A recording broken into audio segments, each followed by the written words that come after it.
When people think about the Dance of the Dragons, they think about dragons, Vhagar, Caraxes, melees, Vermithor, but the deadliest battles of the entire war weren't fought in the skies, they were fought in the mud, in blood, and along the shores of the God's Eye. Thousands upon thousands of men marched into battle, entire noble houses were shattered, the flower of Western chivalry was destroyed, and so many corpses filled the lakeshore that the survivors gave the battle a grim nickname, the Fish Feed. This is the story of the battle by the lakeshore, the bloodiest land battle of the Dance of the Dragons. The story begins with House Lannister. Throughout the dance, the Lannisters firmly supported King Aegon II and the Greens. Their original commander was Lord Jason Lannister, but Jason had already fallen at the Battle of Red Fork. Then his successor, Sir Adrian Tarbeck, was killed shortly afterwards. Command eventually passed to the elderly Lord Humphrey Leford. Despite losing 2 commanders, the Westerners continued their march through the Riverlands. Their objective was simple: join with Prince Aemon Targaryen, destroy the Black Armies, and restore green control over central Westeros. But the deeper they marched into enemy territory, the more dangerous their position became. Waiting for them were some of the fiercest and most feared warriors in the war, the Winter Wolves, led by Sir Lord Roderick Dustin. These were elderly Northmen who had marched south expecting never to return home. They sought honorable deaths in battle, and they had already earned a terrifying reputation. Accompanying them was Lord Forrest Frey and his knights, Red Rob Rivers and Blackwood archers. There was also Lord John Charlton, young Benjamin Blackwood, and numerous river lords. Gradually, the Westermen found themselves surrounded, enemies to the north, enemies to the south, enemies to the west. The trap was closing. Lord Humphrey Leford realized the danger immediately. Rather than risking being caught in the open, he positioned his army defensively. The Westernmen anchored themselves across the shores of the God's Eye. Rows of disciplined pikemen stood ready, knights prepared for battle, and Leford desperately sent ravens to Harrenhal. He needed help. He needed Prince Aemon, but more importantly, he needed Vhagar. But those messages were never answered, because Red Rob Rivers shot the ravens from the sky,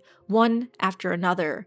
The Lannister army was alone. The Black commanders now faced a difficult choice. The Westermen were trapped, but they were also heavily fortified. A direct assault would be costly, very costly, yet waiting wasn't an option. Everyone knew that if Aemon learned what was happening, Vhagar would arrive, and once Vhagar arrived, the battle would be over. Lord Roderick Dustin summarized the situation perfectly. Best make an end to these lions before the dragons come. The decision was made. Attack immediately. At dawn, the Black armies advanced. The first assault came from the Winter Wolves. 2,000 mounted Northmen charged the Lannister lines, again and again and again. 5 separate times they hurled themselves against the wall of spears. Each charge inflicted terrible casualties, and each charge suffered terrible losses in return. But gradually the pressure began to tell. The Westermen were attacked from 3 directions simultaneously. Their formations bent, then broke. Slowly they were pushed backwards, towards the waters of the God's Eye. What followed was a slaughter. Men fought in the reeds, men drowned beneath the weight of their armor, knights hacked at one another in waist-deep water. The battle dissolved into pure chaos. No strategy,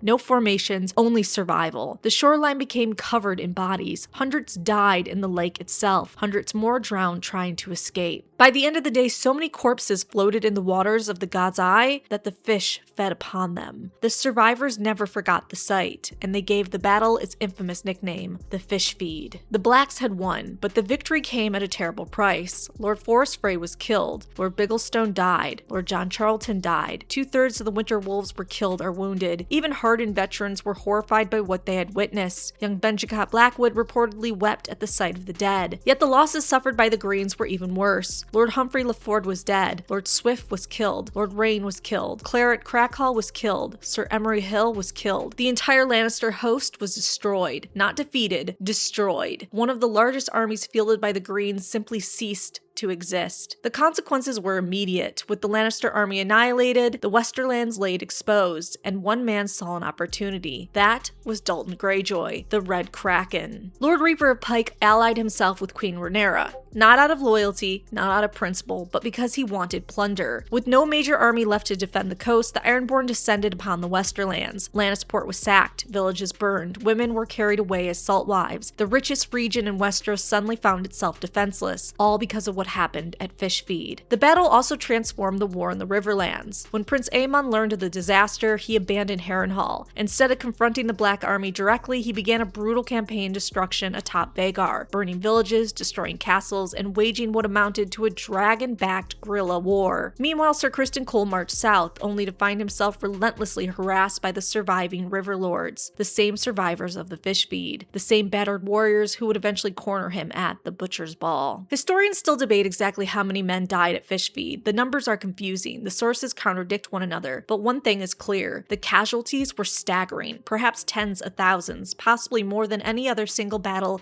in Westerosi history, certainly more than any other battle during the Dance of the Dragons. It was a victory for the Blacks, but like so many victories in the dance, it came at a horrifying cost. Entire generations were wiped out, noble houses lost heirs, and the shores of the God's Eye became a graveyard. The Battle of the Lakeshore may not feature dragons dueling in the sky, but it remains one of the most important battles of the Dance of the Dragons. It destroyed the Lannister war effort, opened the Westerlands to the Ironborn invasion, forced Aemon to abandon Harrenhal, and earned a nickname that would be remembered for generations: the Fish Feed, a battle so bloody that even the fish feasted on the dead.